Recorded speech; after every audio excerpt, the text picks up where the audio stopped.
All I'll be right. in the first row though. Okay. So, as y'all know, our next speaker is John Root, who told us earlier, and maybe we can see in the background, that he is speaking to us from a hospital bed. So, John, we trust that you are getting the care that you need there and that it's not a burden for you to be with us tonight. But if at any point it is, know that we will reschedule a better time for you to give your talk. So just if that I'm happens, good.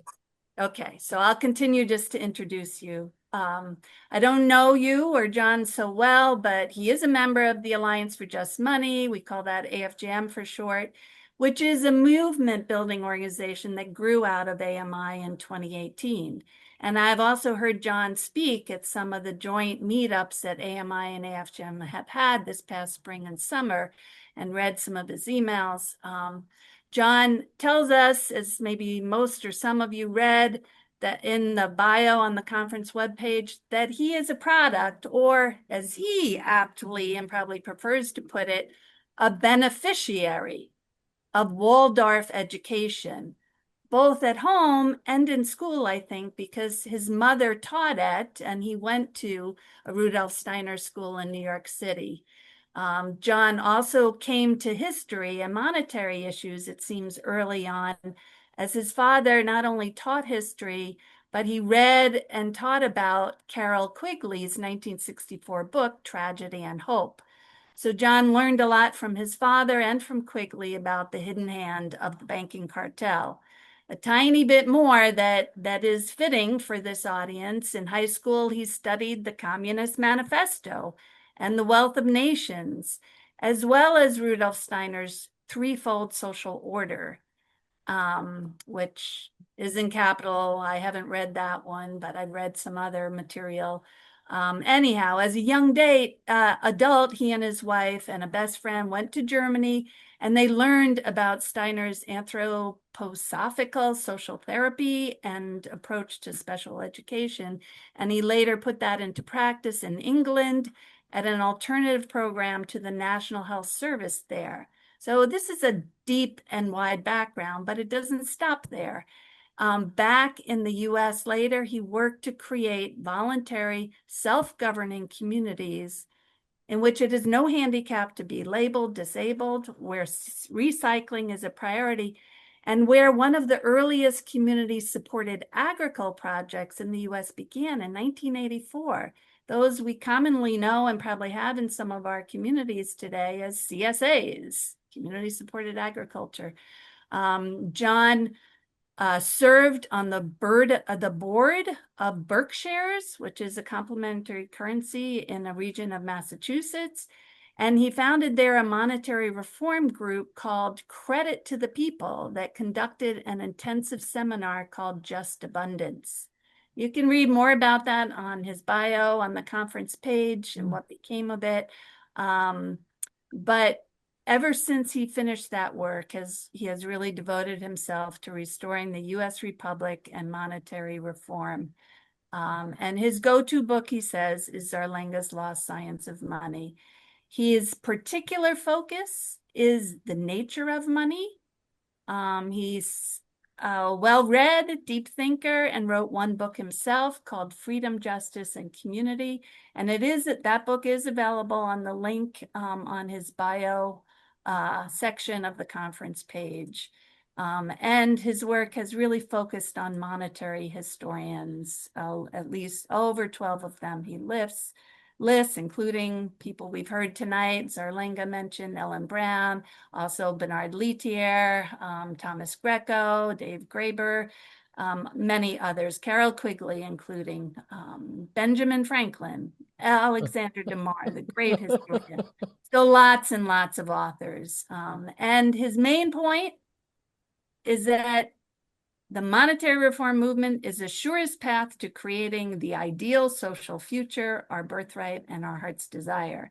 So he's going to talk to us tonight about money issuance, the primary tool of the sovereign. And without further ado, the spotlight is all yours, John. Thank you for sharing your wisdom and your precious words with us tonight.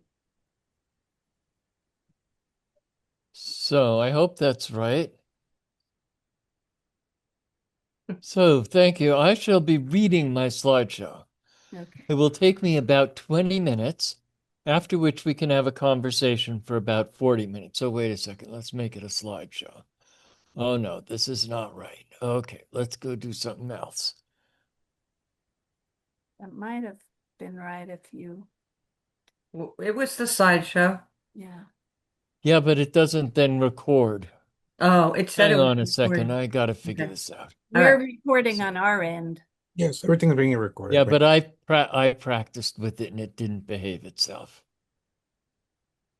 Well, okay, maybe We it's now not showing it. did Oh, that. click to exit full screen. There we go. Okay, so now I have to do this. Presentation display options, present from the beginning, start slideshow. Okay, here we go. Yeah. It will take me about 20 minutes, then we can talk. My slideshow will present some concepts which may be unfamiliar to most of us. Some of what I say will engender agreement, and some will engender objections. If the objection is about what you think people would do, ask yourself instead, what would I do? That is the question we can get excited about. So my premise is that issuing the currency is the primary tool the sovereign uses to create the conditions in which the people live. So that's to make clear what's going on. I believe it is the hidden sovereign behind the curtain of the monetary system that is creating the technocratic, transhumanist, tyrannical tiptoe about to become a tsunami of total control. What to do? We need to identify and lock up the psychopaths, the sociopaths, etc., so they don't take over again. And as monetary reformers, we know we need to issue the money as a public utility to serve the common good. So, what should we issue money for? Well, what are the conditions in which we desire to live? What is the transcendent purpose we desire to pursue? People desire to be free, at liberty, to pursue truth or science, beauty, art, and goodness, morality. That's the culture. Our question is, if we are entirely free, what do each of us desire our life to count for? What are we called to do? What would make us genuinely happy?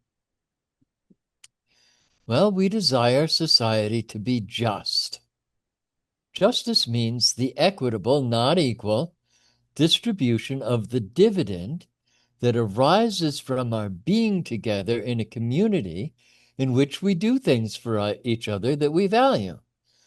The only law we need is do no harm. We may adjudicate and remediate harm through due process with juries of our peers and restorative justice. We desire a community that provides opportunities to see what is needed so we may voluntarily collaborate with colleagues to provide each other with everything we need and desire. We may think of this as replacing the rivalrous tribalism we don't like with the collaborative holism we can imagine. I am neither a Republican or a Democrat. I am a green libertarian if I have to call myself something. To fund what we need and desire, we give the primary tool of the sovereign, money creation, to the sovereign individual in the form of the right to the capital our capacities warrant. And I am very grateful to Adrian Kaminsky for his book, Fixing the System, in particular, and all about the other things, because that's what they wanted. They wanted the right to the capital that they could use productively. That's what it's all about. We all want that. So the promise of the American Revolution was to pass the sovereignty from the king to the people. Well, now's the time to finish the job before it's too late. So here's the problem. The essence of money is the measure of value. Money's a measure. Measures don't fluctuate. There can't ever be a shortage of money. It's a silly idea. It measures value. That's what money does. We do not want the money. We want the political power that money gives us to make value for value trades that benefit both parties. That's amazing when you think about it. Why do we otherwise accept that the unit of value known as money is not as reliable as, for example, the units of time, hours, minutes, and seconds, and that the means of exchange is based on scarcity and debt? Why?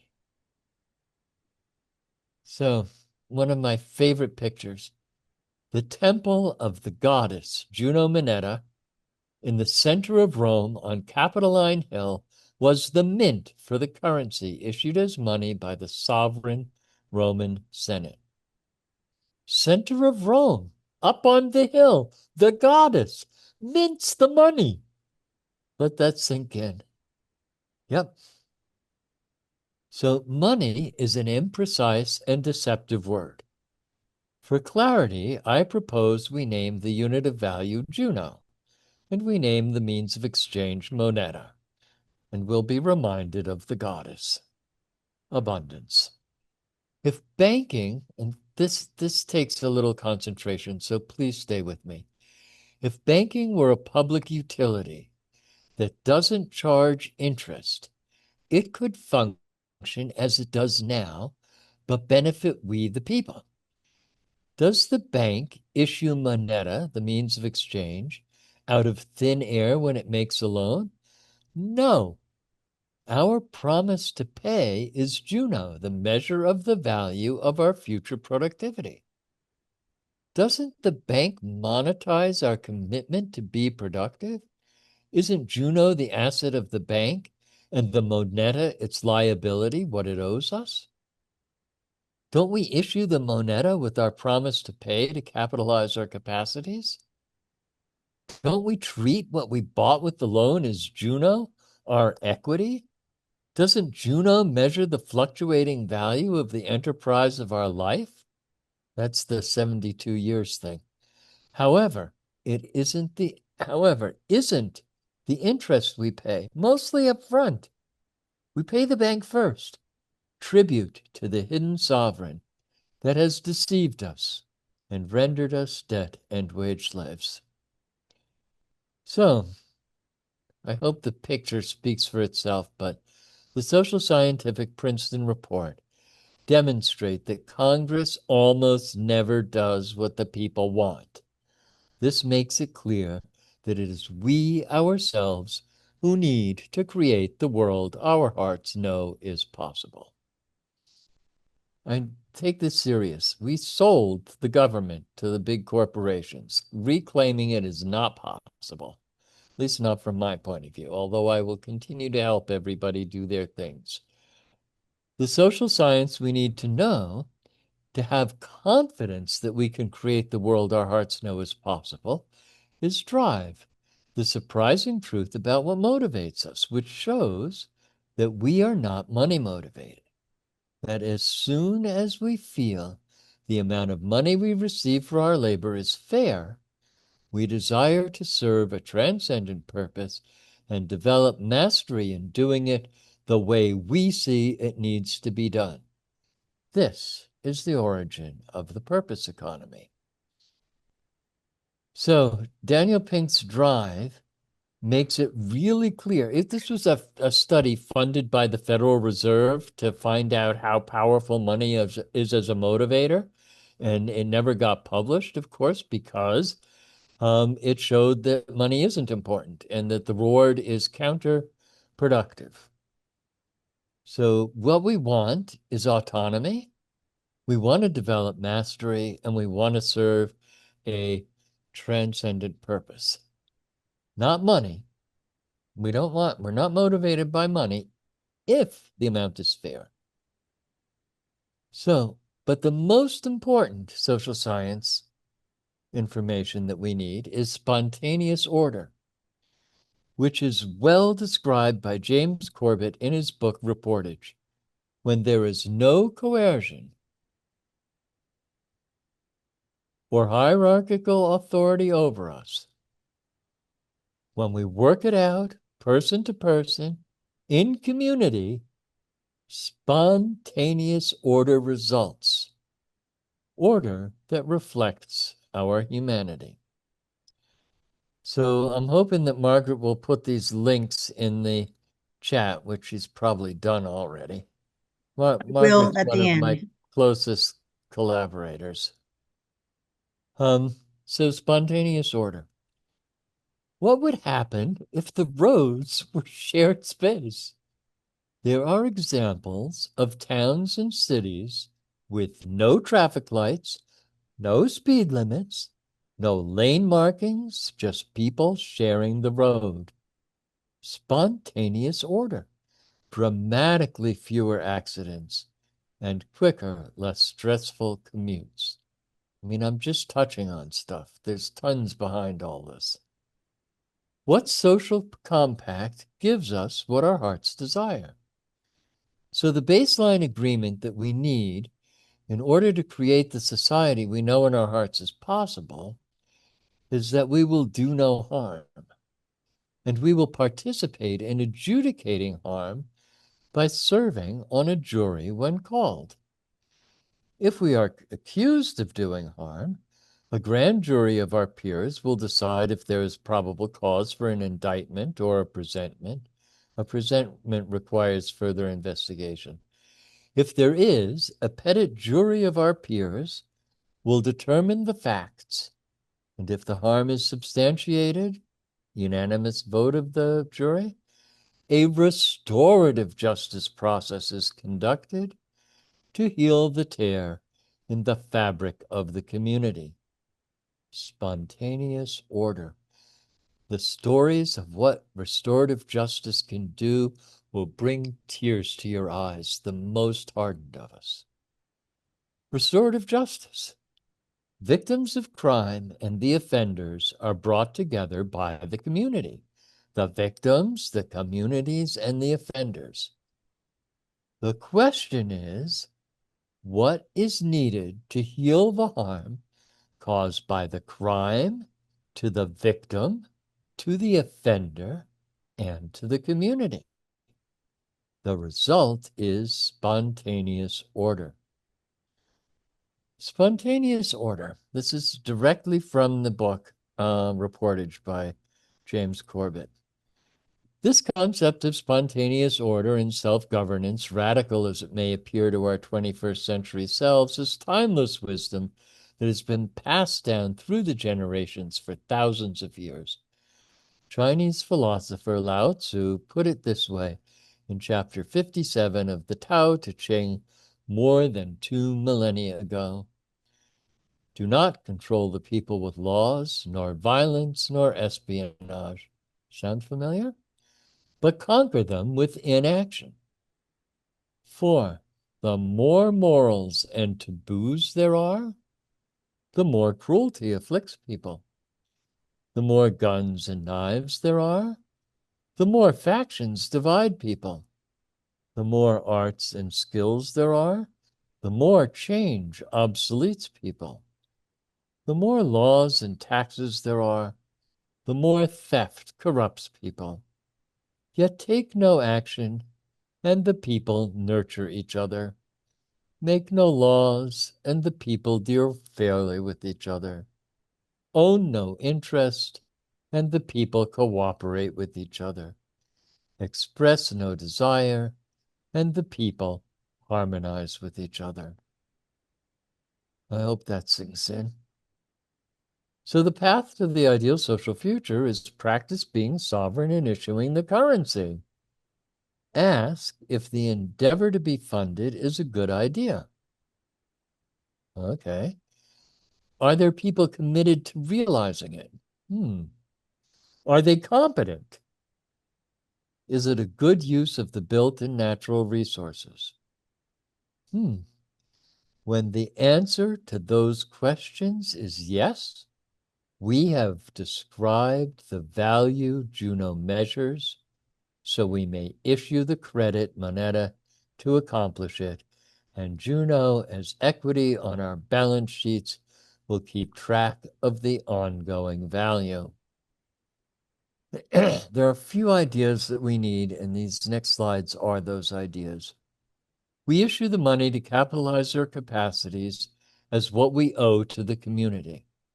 It's just like banking, except it's for them, but now it's for us. As the value of the capital is realized and the enterprise is profitable, we issue a dividend to the community bank, which pays a dividend to the multi-stakeholders, the customers, the workers, the suppliers, the general community members. The dividend income is what makes it possible. So there were no salaries, right? No wages.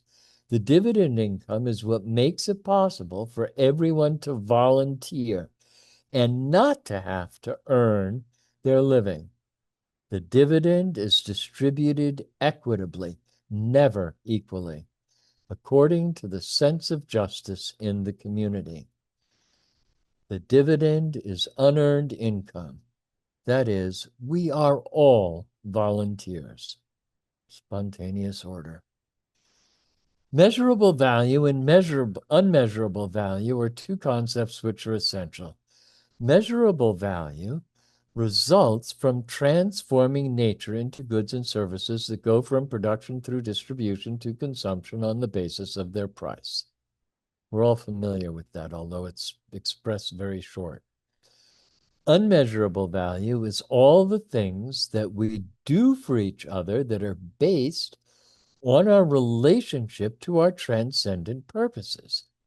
Mothers and fathers, siblings, and our extended family relations, scientists, artists, teachers, counselors, healers, caregivers, coaches, bankers, accountants, all strive to become masters of their purpose when their material well-being is secure. Unmeasurable value is supported by measurable value. The lab, the studio, the school, the temple, the clinic, the office, the bank, etc. The value creation process. Truth, science, beauty, art, and goodness, morality inspire people to see how they can dedicate their lives to serving their community. Some of us will monetize, capitalize ourselves to create measurable value.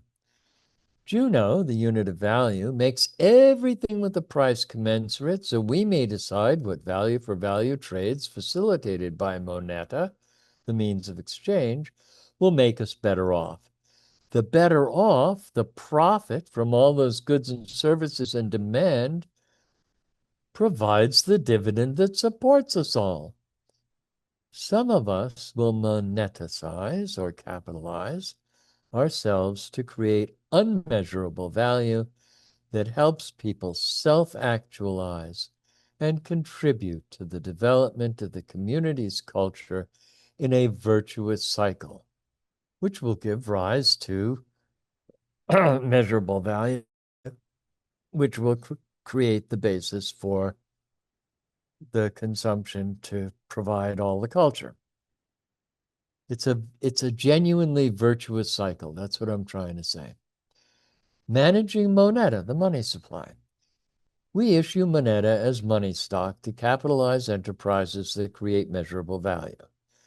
The capital is spent and circulates, facilitating value for value trades, generating profit that provides a dividend we can give to everyone instead of wages to support the voluntarism that results in spontaneous order. If the enterprise we capitalize fails to generate ongoing value, there's too much moneta in circulation and some must be removed. If the circulation of the moneta slows, we may need to make an equitable distribution of moneta and vice versa. If it speeds up, then we have to take some out. If the savings rate increases or decreases, we may need to add or remove Moneta so we do not have inflation or deflation. Managing the supply of Moneta is a practical science that keeps Juno a stable, accurate measure of value. Everything we need to implement these ideas is available.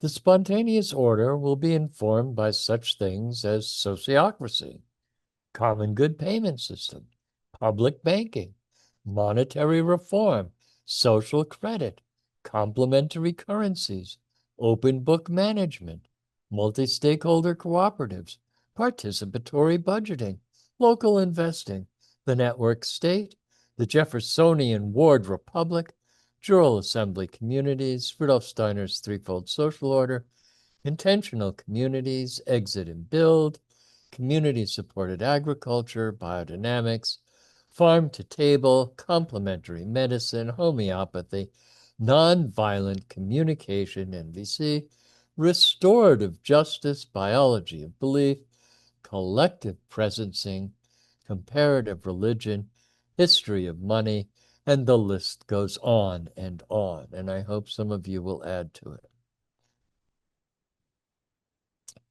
So practice governing using sociocracy. The best organization is called sociocracyforall.org. Practice issuing money with the Common Good Payment System. It's a digital system.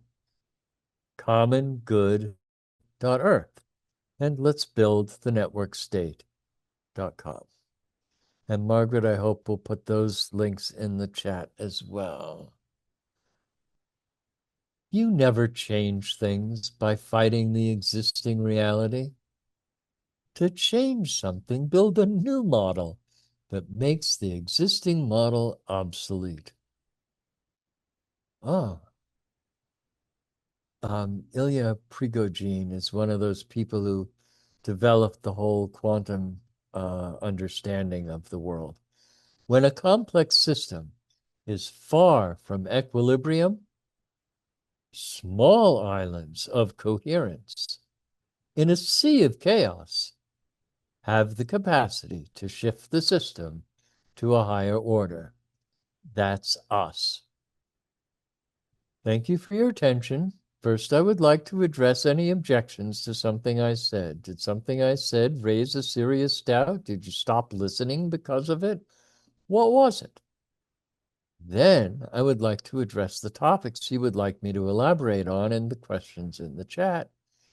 If there is still time, I would like to hear from people who know they could issue the right amount of moneta to capitalize their capacities, and how your life would change if you had an equitable, unearned dividend income. So everything you do is voluntary. Thank you. All right, John, that was great. Wow. Yes. Super interesting, John. I have so much fun. You have no idea.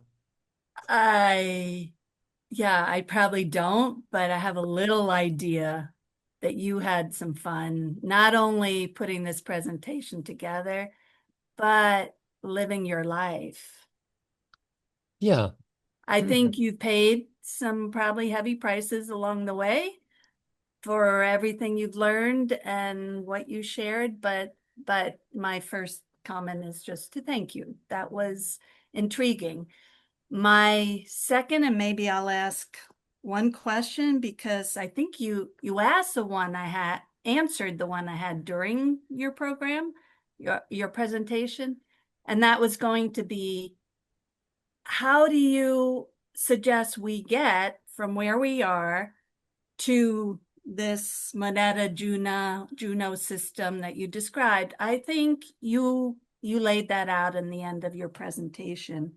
So my other question then, if I'm right, that you really answered the first one, are you telling this audience the American Monetary Institute and other organizations that work on monetary reform at the macro level to stop doing that and work No. at the community level? So that's my question. And yeah, No, the only people who were ever willing to do what I'm asking, which is create a little group of people asking each other what would we really like our lives to be like, are the people who've had the experience of spending their lives trying to reform the monetary system and getting nowhere.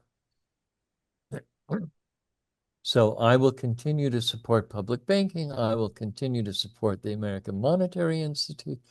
I will continue to be very interested in social credit and all of those things and all the complementary currencies and all of it, because they all give us the opportunity to practice at least thinking about what it would be like to be sovereign. And I'm very grateful to Adrian Kaminsky because he made that so clear. We want to be sovereign. We don't want to put a representative who can be bought off over us.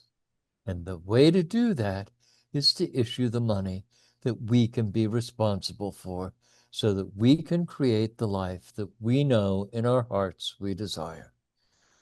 I know I'm a flaming idealist. What can I tell you? right. But But in it's the totally meantime, practical. yeah. And in the meantime, what do we get groceries with and pay our rent with and put, Well, you see, that's solar the whole point panels of, on our roofs with? well, the whole point of the complementary currency thing is that, and particularly common good is integrated into the existing banking system. So when you open a common good account, you put dollars into the community's account. It's like backing and the system issues the same amount of common goods. So we've just doubled the money supply, right? We People can now spend common accept good it. wherever it's accepted, and we have backing in the community account, in the bank, in the escrow account at the bank. This works. We've been developing it in the Pioneer Valley over many years. And from the Right, but point it of view still of the leaves the system, it macro works. mess going on. Of course. And Of that's course what it we don't does. Oh, want to let. you're going to elect you know what it took to get the public bank of North Dakota? They had to elect the entire whatchamacallit league, the governor, the treasurer, and the secretary of whatever, in order to get the legislature to do the public bank of North Dakota. And that story, I think, is the most informative one for me. Mhm. Okay, let's try it in some community where we're living and get the town. This is I didn't put it in there, but I've been working on the Concord Resolution Mhm. for many years. The Concord Resolution is the idea that our town should just go to the Fed and take out the money that it needs for its public purposes. How could they refuse? It makes perfect sense. Why shouldn't we? Okay, so it's those kind of ideas that I like. Thank you, John. Let's move on to the questions in the room. Go ahead, Joe. Thanks, John. I'm glad we're all agreed on sovereign money. I also agree with your reference to the Pink Book. I read that about 15 years ago, and I think you kind of nailed his basic themes. It's a worthwhile book for people to read. So I have three quick questions. You covered the necessary money that we need to get things done, to mobilize everybody, to actuate them. But what about the existence of monopoly, rent seeking, private equity, and all the other things, the abuses of the law and so forth, the need for a move to amend? If we don't stop those things as well, people who get the sovereign money will quickly lose it to those So, monopolists, rent seekers, and private equity people. Have you Right. got So, something in your plan to prevent no, the continuation of those problems? Thanks. no, what I A simple have one. is the exit and build idea. So, do you remember Etienne de la Boétie? He Not was, well. well, okay, you've heard, I hope we've heard his name. Anyway, he was the one who said all you need to do to bring the sovereign to the tyrant down, the king down, is stop obeying. Okay. You just stop obeying. And Oh, if we stop obeying, then it just goes away. He has no power. okay. We can Question number only two. do that if we're sitting together in a circle asking each other, how would we like it to be? And if you have the idea that doing that could create spontaneous order, if you don't have the idea that it could create spontaneous order, it sounds ridiculous. No, that's If you okay. I do understand. Let have me move that, on to question number two. Uh, okay, you expressed a great optimism in human nature, and I'm wondering how you can maintain that uh, with the okay, history we have of people, of rules, regulations, laws coming out of misbehavior. You know, whether it's people going from town to town selling snake oil, selling us Florida swampland, or anything else. Um, how can you have such optimism when half the country voted for a sociopathic, pathological, lying, malignant narcissist? I, I don't understand how you can have such optimism about people. okay. So I during the 9/11 truth movement, we had a very active group in the Berkshires, and I was always wanting to get them onto monetary reform, and they could never do it. They just wouldn't do it. So the first Just Abundance course happened because I figured out what I need to say. Don't tell me about what other people would do. I want to know what you would do. Okay. And so we went around the circle, 20 people. We ran around the circle and we asked each one of them, if you could issue the money, what would you do? And after they got over the impossibility of that question, they loved it. We had great fun. And there's one other little piece of that. We had the conversation about what's the appropriate differential between the lowest living standard and the highest living standard. And it sort of started out at like, well, 3 or 5 to 1. And after a while, it got up to 10 to 1. And then it went all the way to 100 to 1. And then it came back down again to the feeling that actually it would depend on how dynamic our economy was. Okay. Let me ask you question number three, the final Sure. question. And by the way, I agree with your suggestion about cities, municipalities, states, whatever, having access to sovereign money. I think that's a good idea. So question number three, in the NEED Act, there is money allocated for, as Nick talked about, social justice issues, making sure that people don't suffer from health bankruptcy, education bankruptcy, that they have affordable housing, that they have, that our key industry like agriculture thrives, that we have the infrastructure we need, we have uh, the public transportation. There's about 10 of them in the NEED Act, Right. Title V. And how would that be accomplished with your system? How is this money going to be Okay. allocated? Where's the room for the governments, all three levels of government? Because of your idea, uh, how do how does how do we um, uh, have the government sort of transfer a lot of labor, capital, and land to those priorities in your system? Because it sounds like it's all private in your system, private choice. It doesn't Absolutely. sound like there's a government choice to do those things. Thanks. So one of the things that we discovered was that what I want for myself, I want for everyone. And what everyone wants for themselves, they also want for me. And not the house, not the material things. It's the conditions, the social conditions. And in a complex, you see, the thing that money does is allows division of labor.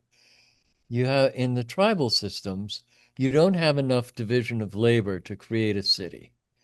But as soon as the money is introduced, it's not surplus agriculture. This is why everybody needs to read David Graeber.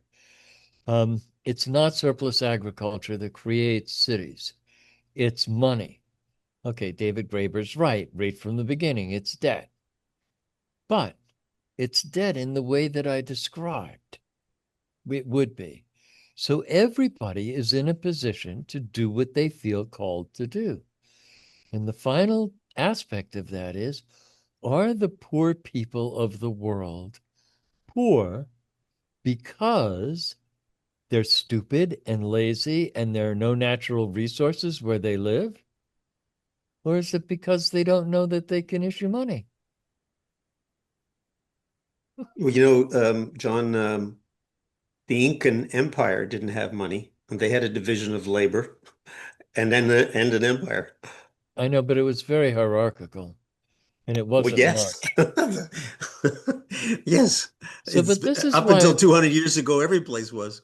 right, but Michael Hudson's research is really, really important. Do you know about tool money? Who money? Tool money. To money. No. Yeah, so the money in the the early Bronze Age was little versions of tools because everybody knew how important the tool was.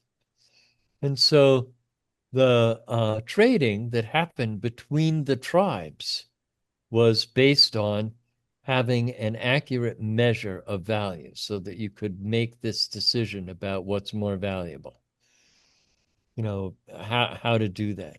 So it isn't as though there isn't the experience of this. And one of the things that Michael Hudson didn't say when I asked him about the gold silver ratio, and I don't want to hassle him.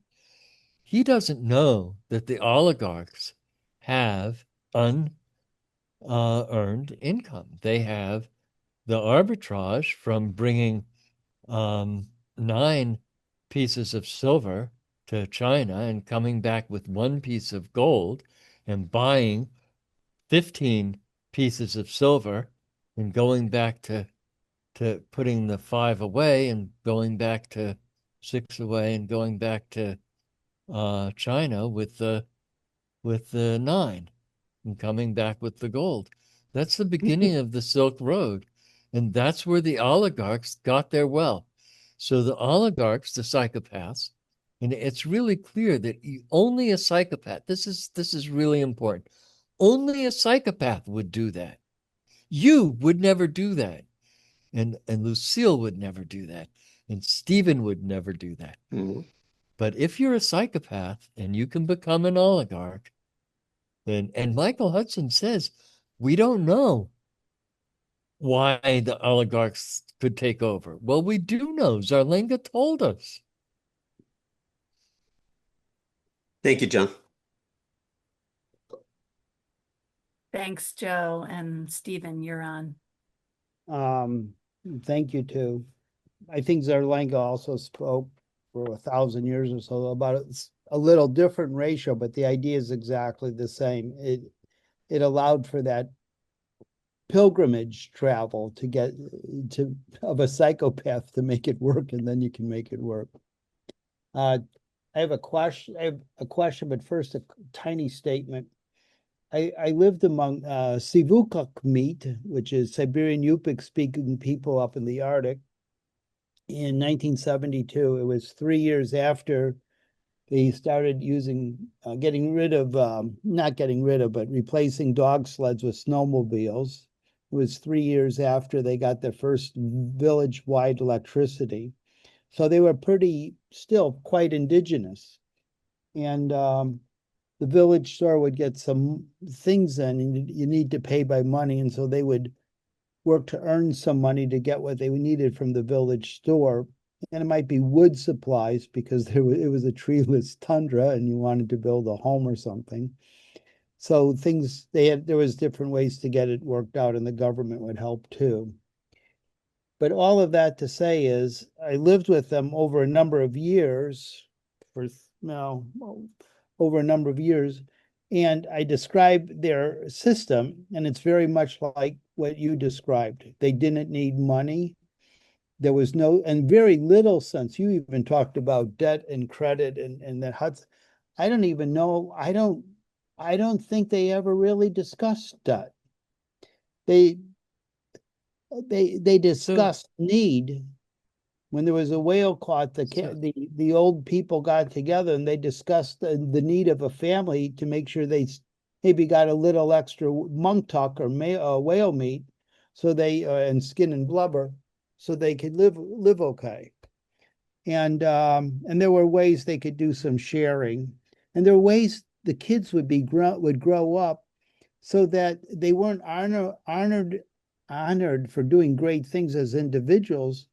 The community honored them for being great in the community, and then when they did the great things, they were representing the community, not themselves. It was a whole nother way, and I don't know how much I went into it, but it's maybe 8 pages worth of that material, and I could send it to you because it's very much what you're describing indigenously. So, But that's not my question. Go ahead, John. I just want to mention the Amish for a moment. That's all. And it depends on a solid worldview. So what we're really wanting to do is to create a solid worldview that allows us to live as we do with all of our electronic gadgets and everything, but not be subservient to it. Yeah, that's the trick. That's the worldview. You'd have to have the Yeah. worldview. Mhm. You're not allowed to have a computer in a Waldorf school until high school. You Mhm. may not bring your phone to school, and you may not have a computer or a tablet or any of it during the whole elementary school at a Waldorf school. And then you have to build a computer in order to have it. I mean, we know how to do this stuff. Okay. My question that I wanted to engage with is one of our presenters, Leah Downing. She talked about iterative governance, and the idea there is you have citizens that are very active at the policy level, and they're conscious, say, about monetary policy, and they're able to put to the fire their legislators, who then create real good guardrails for how a central bank should operate or work for the people. And I'm wondering, um, would this be, is this folly from your point of view for her? Is this too hopeful, or is this maybe a good idea from your perspective? Any thoughts on iterative governance and the idea that So, with a lot of civic education, and you may need civic education for your thinking too, obviously, to get around. so How should we best go forward given our circumstances today? um, the thing that works the best is to keep pursuing the question, right? So if we keep pursuing the thing that you did for us was said, okay, it's okay to talk about public banking, and we can even tolerate complementary currencies. So here I am, I'm back again, right? That was really important to me because it's true. Our effort has to be to develop a community of people who have a reasonably profound understanding of money as measure of value. So, and the analogy that I use is that time, can be slow as molasses, or time can fly. And that's a real bargain. And, um, you know, that's It's way too useful. expensive, right? So the two, time and money, have that sort of flexibility. So we would never tolerate there being one clockmaker who could make the clocks run fast or slow, right? Or who could give the rich people a clock that gave them extra time. And if they could, if they were billionaires, they could have a clock that gave them a lot of extra time. It's a silly idea. So you never issue inches or hours or ounces or miles or anything. You always measure using that measure. That's what the monetary movement has forgotten. And my suggestion, well, it hasn't totally forgotten it, but there is no definition of money. I mean, I loved when Ron Paul got Alan Greenspan to say that he didn't understand money. It was wonderful. I can't find it anymore, but it was just, I was cheering. So if you don't understand it, you can't manage it. And he said, yes, this is the problem that we're dealing with.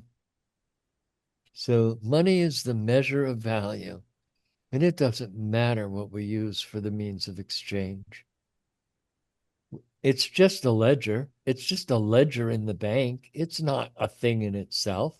It's not valuable. And if the Juno, if the measure of value is only ever measuring the equity, it's never giving you an advantage. It's just recognizing it's a political power. Money is a political power that enables you to do the most important thing, and that is be fair. Make value for value trades. And the interesting, exciting piece to that is the trade doesn't happen because it's equal. It happens because it benefits both parties. Both parties have to feel like they're better off for the trade. There's the sort of, I mean, how did we manage $35 trillion? It's that, believe me, it's that. We're going to move on to the next question from Brian, but I just want to say I share your definition of money. Money is a measure of value. And I would add that value is embodied human effort. Of course. And, So one Juno is an hour of manual labor. And everything, all measurable value, right, all measurable value is a result of intelligent, committed labor, which is more valuable than manual labor. And making an assessment of the relative value of intelligent, committed labor versus just filling the sandbag for flood control. I mean, we're all willing to go out there and fill the bags for flood control, right? We're going to run out of time, so maybe we should move on sorry. to Brian's question. Go ahead, Brian.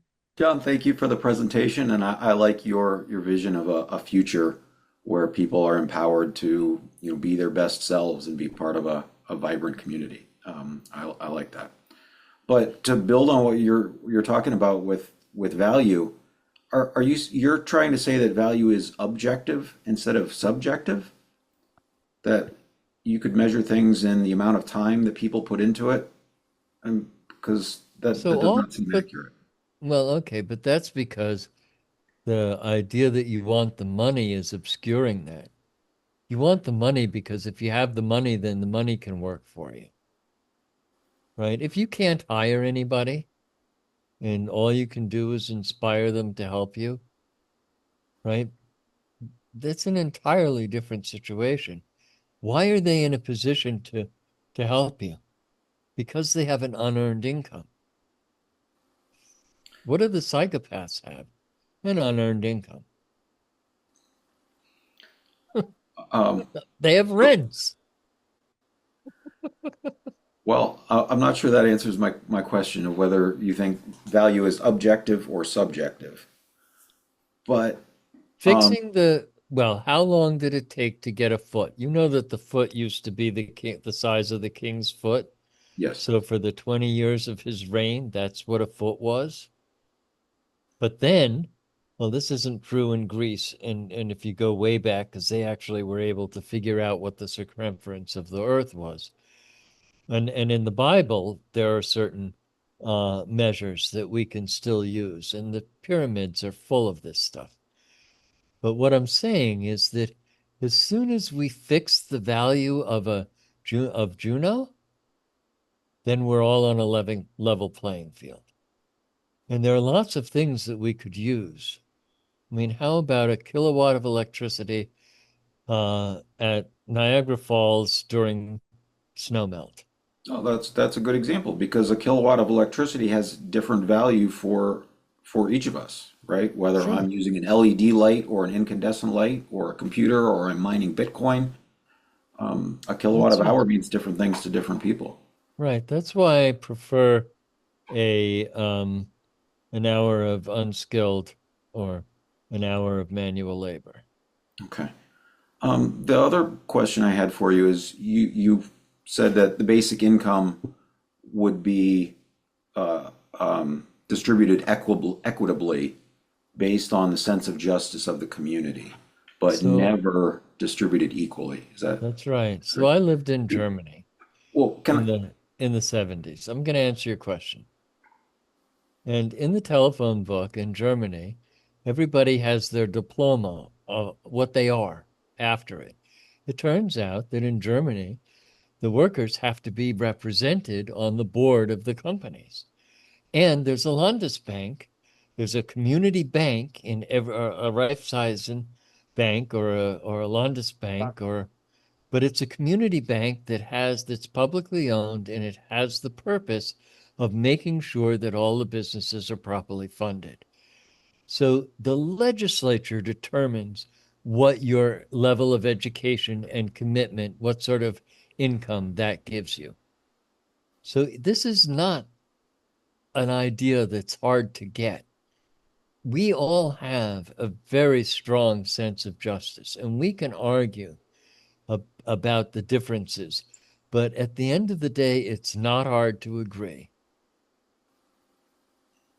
I, I guess the question is why can't the sense of justice in the community be that everyone is treated equally and that everyone receives the same? Because it's not true. All right. I guess if you already decided what the community's opinion is, I guess that answers my question. No, so the way that you get socialism is by buying into the equality. The only way in which we're equal is the way in which society treats us, right? We're equal before the law. Okay, we're not going to have any laws. As soon as you got laws and violence and espionage, I mean, there goes spontaneous order out the window. I want spontaneous order. And Okay. I participated. I did not create this myself. I participated in creating a community in which we were all volunteers. And I fought the Department of Mental Retardation my whole career until I lost. They wanted me to do incident reports, and they wanted me to have plans, and they wanted me to have this and that and the other thing. And the only thing I was willing to comply with was fire safety. That's it. Because I was in relationship with people in which it's no handicap to be labeled. We were creating community together, and we all worked in the recycling plant or in the garden or in the weavery or in the bakery or, it was amazing. If I may, I just inserted in the chat a diagram that distinguishes equality from being equitable. Right. I think might answer your question, Brian. Thank you. John, next time That's Margaret. I've been working with her since 2010. John, can I ask you to consider next time you give this presentation to demonstrate the belief in spontaneous order by saying you don't need moderators, we don't need to raise our hands, just everyone can ask questions however they like. And we'll see how spontaneous order works. It it takes more than that. You have to practice a sociocratic process before you can do that. Thank you again for the presentation. You're welcome. Thank you for listening. Patrick, are you? I can't get him into the. I can't spotlight him. I'm going to remove me and you see. Mhm. But we need to wrap up, Stephen. It's 10. Yeah, I know. I don't mind taking over the host, being host, and I'll have a little bit of an open session, and I can just close. Okay. Patrick, you're on. There he is. Hi, John. Can you hear me? Yeah, I can hear you. Oh, good. I love listening to you, by the way, just so you know. I'm sorry, what'd you say? I love listening to you, just Well, so you back know. at you. I really enjoyed your talk, and Right. it was very, very. I've spent a lot of time reading a lot of libertarians and anarchists and people who have different ideas on the monopoly of the means of violence that the state possesses and has exercised in the modern world during the last 500 years of capitalism. So, I wanted to ask you about democratizing money. I just want to quote something you said that I wrote down, and then I want to ask you a question about it. You said issuing currencies is the primary tool that creates the basis for how people live. Yes. Okay. And so you're asking, so what should we issue money for? And you want to focus on money. And then you said, I'm a green libertarian, and Adrian Kaminsky's book is about the right to the capital we can use productively. So capital is different than money. And then No, you it went isn't. back to money and said money is a measure of value. Now, my question has to do with this difference between money and capital and the commons. Because where you and I agree is that we have to democratize money and capital, and the commons has to be sufficient for provisioning of all of our needs, democratically determined. So I'm just going to be very concrete because you mentioned Adrian Kaminsky's book. And he started out with this grand narrative that we had democratic capitalism in the United States. And he mentioned homesteading, and I had my hand up, but I didn't get called on and we ran out of time. That grand narrative has almost been thoroughly rebutted just based on the facts, because only 1.6 million acres of land were given out in the homestead program to individual farmers and families. That was only 10% of the people. And by the time we were 15 years into any one of those plots, 4 out of 5 of those people had lost those plots back to people who had large amounts of money and could buy that from them with leveraged debt. And that was usually the railroads. The railroads, by contrast, in 1861 to 1865, and then on into the end of the 1870s, and this all comes from Richard White's book on the railroads, and also from The Republic for Which It Stands, which is a monetary reform book, and everybody should read it. Right. He documents how 129 million acres went to the railroads. Northern Pacific got 40 million. Yeah. And then 58 million acres went from the states. Then the banks went to the Supreme Court, and instead of letting the railroads hold that land for 5 years, they got to hold it for 40 years. And they got a subsidy for the labor to build the railroads. Right. The reason I'm mentioning that is we did not have a democracy of money or capital. That's and right. we got incredibly predatory lending. And what Richard White shows, and this just Adrian Kaminsky gave us, we got people whose lives were shorter within that 45-year span. They were sicker. Their mortality went down. Their standard of living went down. And we had the highest rates of inequality in our history.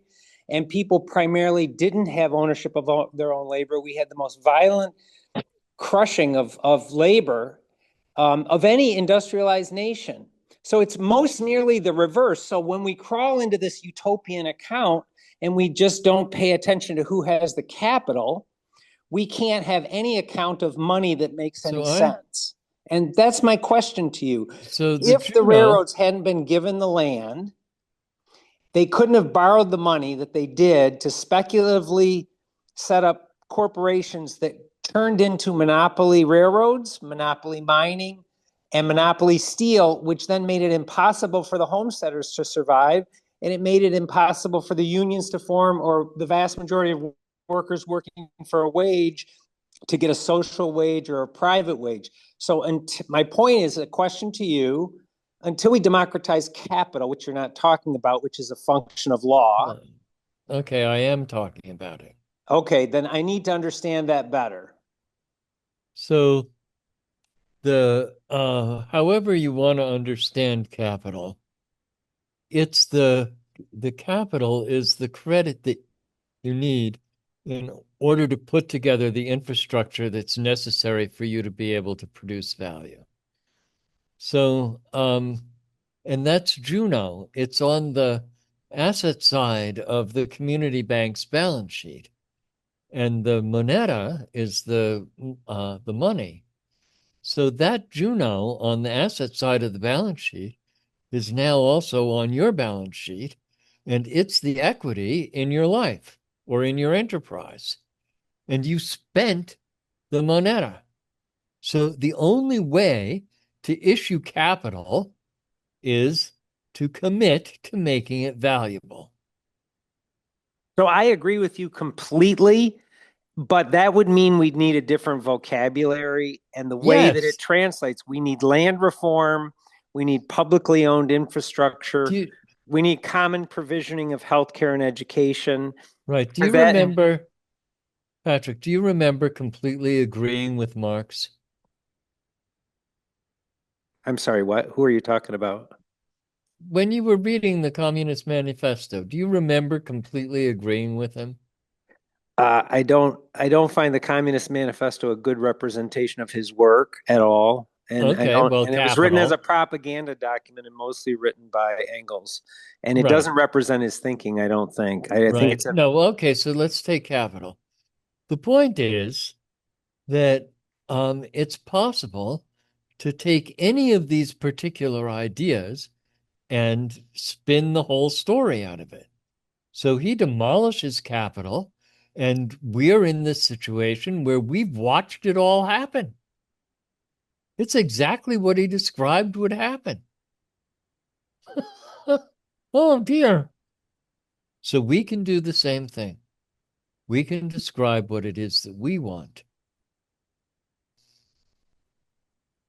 Well, I think we agree. I think we just lack a common language to describe the thing that we're trying to achieve. That's all. And that's why I raised, I'll put an article in the chat right now that people can have the link to. And the title captures my thinking. And Ellen Brown's mentioned in there many of these ideas, but the title captures my point, which is that we need to democratize capital, money, and the commons have to be adequate to meet social needs. So we have to democratize the commons, determine what is in the commons. And that's my point. I was not finding that language in your talk, even though I think we agree at a deeper level. Right. So the reason that I don't use that language is that I don't want you to be able to conflate. I used original language. I wasn't using conventional economic language at all, even social science language at all. And you didn't know about, well, it's unlikely that you knew about spontaneous order. But on the other hand, if we do have to create a common worldview in order to succeed with monetary reform, we can have a wonderful time doing that.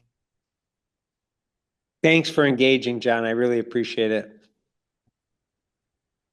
Yeah, I really appreciate you too. I love it when I notice somebody can think and knows their stuff. Well, you got us thinking. Good.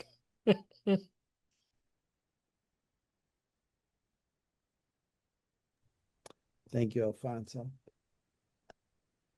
You know, it's getting late enough for me, maybe not for John, but maybe we should think about getting some sleep, because in 10 hours we're back here already. And people need a break, they need to move around, they need to exercise. Yep. maybe they can walk past their bed one day soon, or 1 minute soon, or something. And thank you for being in one place for so long too, John, and good exercising to you as you can do it. So thank you, Stephen. I You know, really appreciate you. I appreciate you too, John. And you know what? We're going to give the last word for 1 minute, Eric. Eric will get the last word.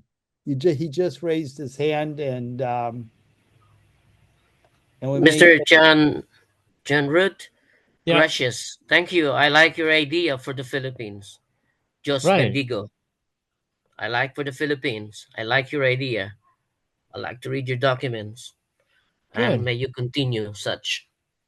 Just Excellent. Bendigo. Gracious. There's been a How do you lot of say it in threefold Tagalog? stuff in How the do you say Philippines. thank you in Tagalog? Marami pong salamat. Gustong-gusto ko Marami ang po iyong salamat. kaalaman at ipapahayag ko dito sa bansang Pilipinas. Oh, Salamat po.